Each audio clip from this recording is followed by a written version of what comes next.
The brightest thing you're about to see is probably that little star. Everything after this is real. Welcome to Life on Hold.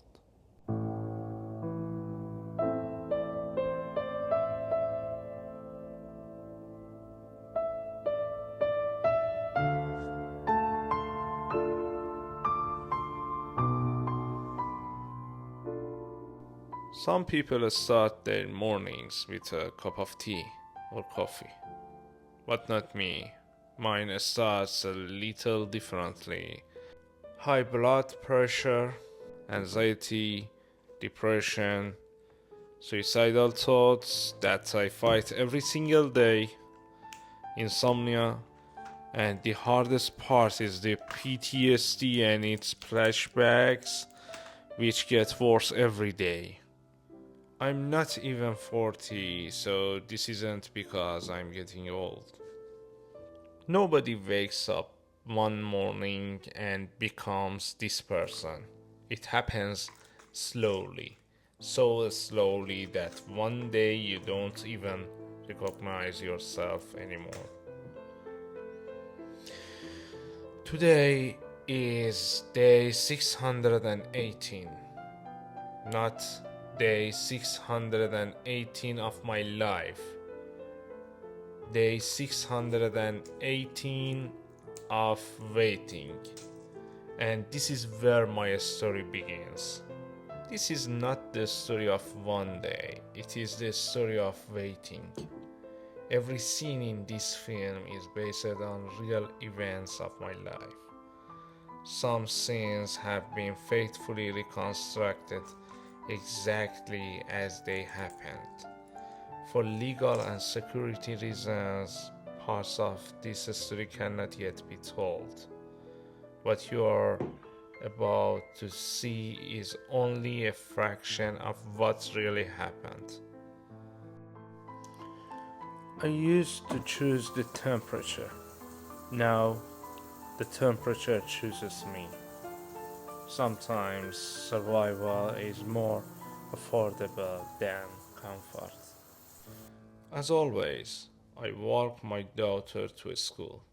That morning felt no different from any other until she asked me a simple question. Dad, why do I have to go to school every single day? I smiled and told her, because one day you'll build a better future for yourself, for your family, and for the community you live in. She looked at me for a moment. What does that mean, Dad? It means you'll have a good job, you'll be able to look after yourself, help the people you love, and maybe make someone else's life a little better too. She nodded. Then, after a few seconds, she asked, so you didn't go to a school, Dad? For a second, I didn't understand. Then I realized exactly what she meant. I smiled again. I did, darling. I even went to university. She looked down at the pavement, then quietly said, then why don't you have a job, Dad? Sometimes the other children talk about what their moms and dads do. I never know what to say. I could feel my chest tighten. My mind was racing. But again, I smiled. I'm sorry, sweetheart. I'm trying my best. I'll find a good job one day. Then I made a joke. I might just be a little bit lazy, sweetheart. She laughed I laughed too. Sometimes a joke is easier than the truth. How could I explain that I wasn't allowed to work? How could I explain a system that many adults struggle to understand to a 7-year-old child? I don't want her to grow up believing this country is against her. One day, this will be her home. I don't want her childhood to become a memory filled with someone else's decisions. I've spent most of my life trying to tell the truth, yet somehow the hardest lie I've ever told was to my own daughter. I walked to the bus stop. I sat there thinking about our conversation again and again and again. Two buses came, two buses left. I never noticed. When I finally came back to the present, I'd already taken 3 more propranolol tablets. That's what PTSD can do. Sometimes your body stays here while your mind goes somewhere else. And by the time you find your way back, time has already moved on without you. PTSD doesn't send you a warning. It doesn't knock on the door. It just arrives. Sometimes because of a sound, sometimes because of a face, sometimes for no reason at all. My body is still sitting on the bus, but my mind has gone somewhere else, somewhere I never wanted to visit again.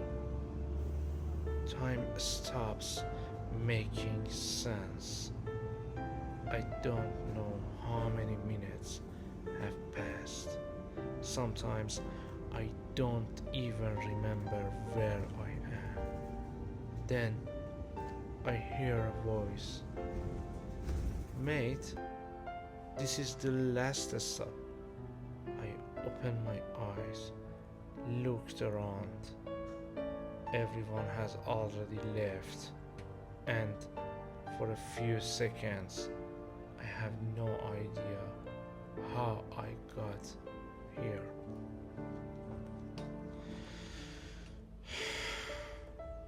PTSD isn't always loud. Sometimes it just quietly steals pieces of your day until someone reminds you that the world never stopped moving. You might be wondering where I'm actually going.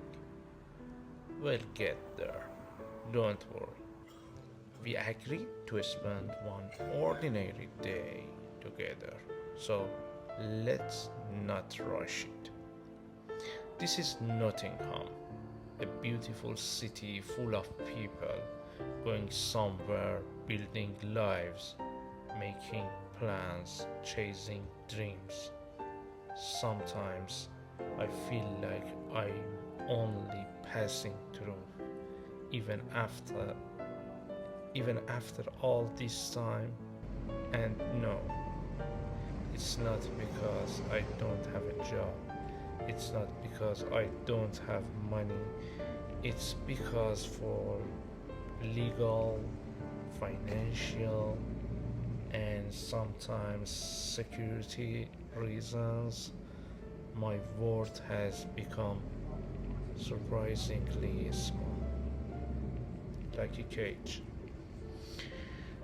Most days I can study, I can volunteer, I can write, I can make films, I can walk around the city.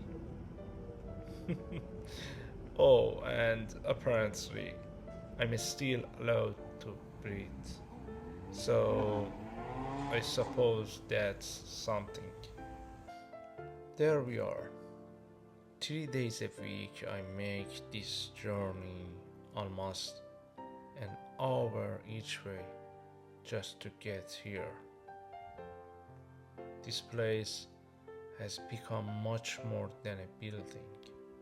It's one of the few places where I don't feel completely invisible. I volunteer here, not because I have to, because I need to. It reminds me that I can still be useful, that I can still help someone like myself, even while I'm waiting for someone else to decide what happens to my own life. Sometimes I answer someone's question. Sometimes I provide an advice. Sometimes I translate. Sometimes I simply listen. Funny enough, helping other people is one of the few things that helps me forget my own problems. For a little while, I don't feel like a case number. I feel like a person again. I've learned new skills here, improved my English, met people who never asked where I came from before asking who I am. And that makes more difference than they probably realize. Refugee Forum cannot solve every problem. No organization can. But sometimes hope doesn't arrive all at once. Sometimes it arrives as a smile, a cup of coffee, or someone simply saying, "Good morning." Sometimes that's enough to keep you going for another day. Sometimes I find myself thinking, I wish. Never mind. Every time I leave this place, I tell myself maybe today will be different. It usually isn't. For a few hours, I almost forget. I help other people. I smile. I listen. I feel useful. Then I walk out that door and everything comes back. The waiting, the uncertainty, the questions. People often ask me, what's the hardest part? They usually expect me to say the interviews, the paperwork, the money, the destitution, or not being allowed to work, but they're all wrong. The hardest part is waiting, waiting, and waiting. While life keeps moving without you.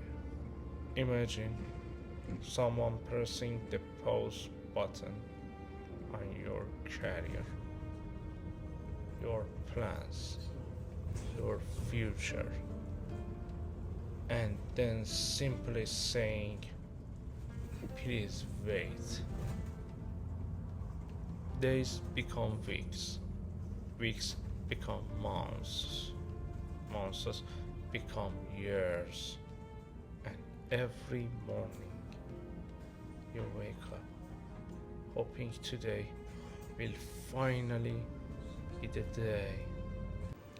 On the way home, my wife called. It's so hot in here. When do you think we'll finally be able to buy a fan? I looked at my pocket, even though I already knew the answer. Hopefully, Monday, darling, if we can. We ended the call. Neither of us said what we were both thinking. A few more broke around the room.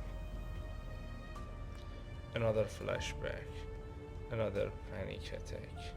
By the time I reached home, my body had arrived, but my mind was still somewhere between yesterday and tomorrow. That's what waiting does. It doesn't always stop your life. Sometimes it simply stops you and everything you love and everybody you love, like your family, like your 7-year-old daughter, like your lovely wife, and sometimes like your heart. There's something I haven't told you yet. We are an Iranian family seeking asylum in the UK. My wife, my 7-year-old daughter, and me. We came to Britain legally, and we've now been waiting for an until decision on our asylum claim for more than 20 months. 20 months of waking up every morning, wondering if today might finally be the day.